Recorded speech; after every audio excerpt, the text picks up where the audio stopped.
Welcome back in the place to be with the CBDC Assets Group. Thank you all for being a part of the group. Now you're on the couch with Corey. What are we talking about today in this video? Hidden utility. The perspective of how you view the market and the utility in what it is that you purchase. XRP just surpassed Bitcoin on the South Korean exchanges as the #1 most popular coin in South Korea. It gets deeper. Stay with me. We got the European Union must delist USD Tether stablecoin due to MiCA regulations and non-compliant issues. Timing seems suspicious on that one. And last but not least, I'm going to butcher this, but Chamath Palihapitiya, and just another example of him explaining utility in the crypto space and how valuable it is. So I hope you guys like it. Stay till the end because this video on this guy is amazing. All right, let's talk about perspectives on the market.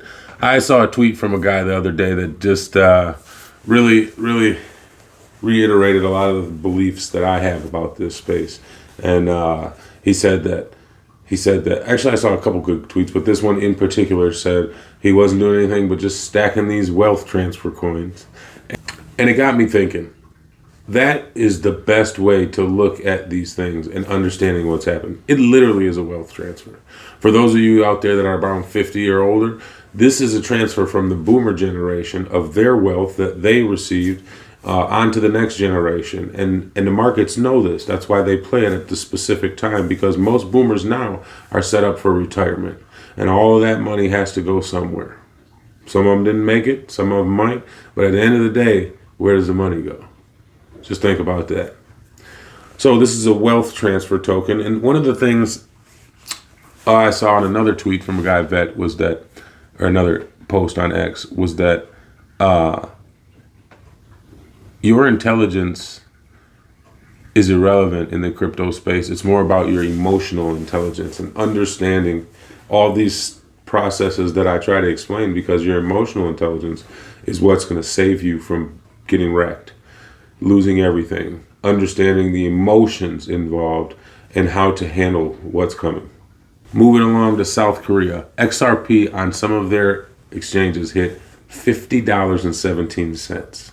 surpassing Bitcoin as the #1 most traded coin in South Korea. Now, if you go to the site fiatleak.com and you look at their map and you click on XRP, it'll show you where the XRP is going throughout the world, right?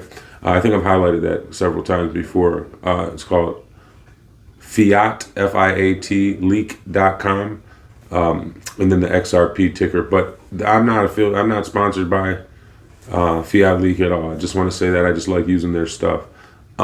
So when you go there and you watch the real-time transactions, because that's the thing that most might not know, this isn't the stock market where you have a limited hours of operation. This is 24/7 trading where every transaction is verifiable and viewable. Now, just because the transaction is viewable doesn't mean that I'm going to be able to see that Charles sent it to Tommy. I'm going to be able to see their addresses to their wallets. That doesn't mean that I can access their wallet. It just means that I can see their transactions, which allows for trust in a trustless environment. So that's how we can see the Fiat Leak transactions. And the point of all this is that you will always see South Korea is booming when it comes to XRP purchases. So it's just something to keep your eye on. XRP has already flipped Bitcoin in one nation. How long until it flips in every nation? Some food for thought. After that, we have the European Union getting ready to delist USDT, United States dollar Tether coin. Tether. This is a US-backed stable coin, and it's not MiCA compliant and meeting regulations. So they're going to ban it. If only there was a better option, you know. If only there was a company that the European Union was working with who agreed to create a cryptocurrency for their country. Stablecoin. Already in talks, huh? And one of the biggest proponents of this was Christine Lagarde.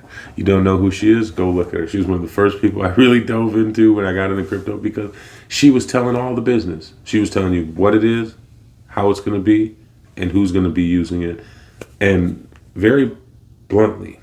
And currently, she's the manager of the Central Bank of Europe. So it might be worth listening to her or looking at what she has to say. Madam Christine Lagarde. And this is just another example of how people don't recognize that every single hurdle, every domino is just getting knocked over in front of Ripple so they can dominate the world of finance. Not financial advice, just open your eyes to what you're holding and what you see. Last but not least, I have this guy, Chamath Palihapitiya.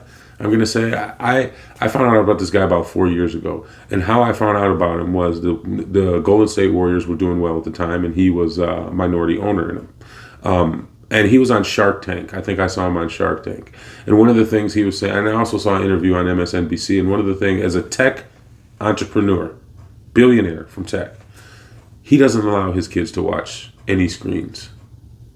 He doesn't get them phones. And I applaud that guy, because I've struggled with that in my everyday life, and I thought I was the only one who thought that that was absolutely necessary. So I took a personal liking to this guy back then. Come to find out, if you know anything about the Uyghurs in China, it's a horrific situation where they're being enslaved. From my understanding of what I saw from a documentary that showed footage inside of Chinese concentration camps, inside of Chinese forced labor camps. It seems to me that it's religious prosecution, and this guy spoke out about it. So guess what happened? They made him sell his shares of the Warriors. So this guy's an activist for speaking out against injustices, regardless of the commercial gain or the financial losses he might take.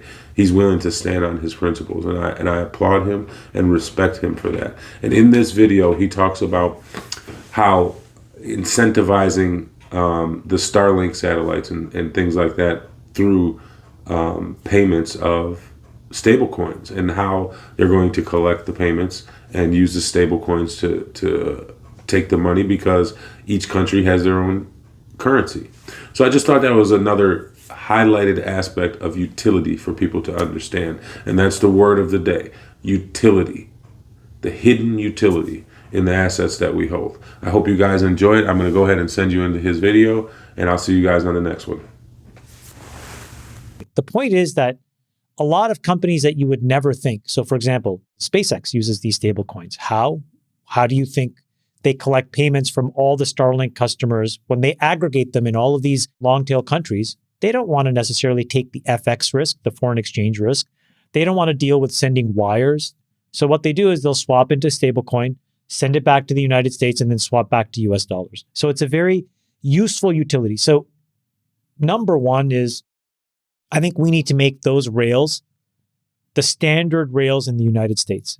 And what that does is it allows us to chip away at all of this decrepit infrastructure that the banks use to sort of slow down and tax a process that should never have been taxed.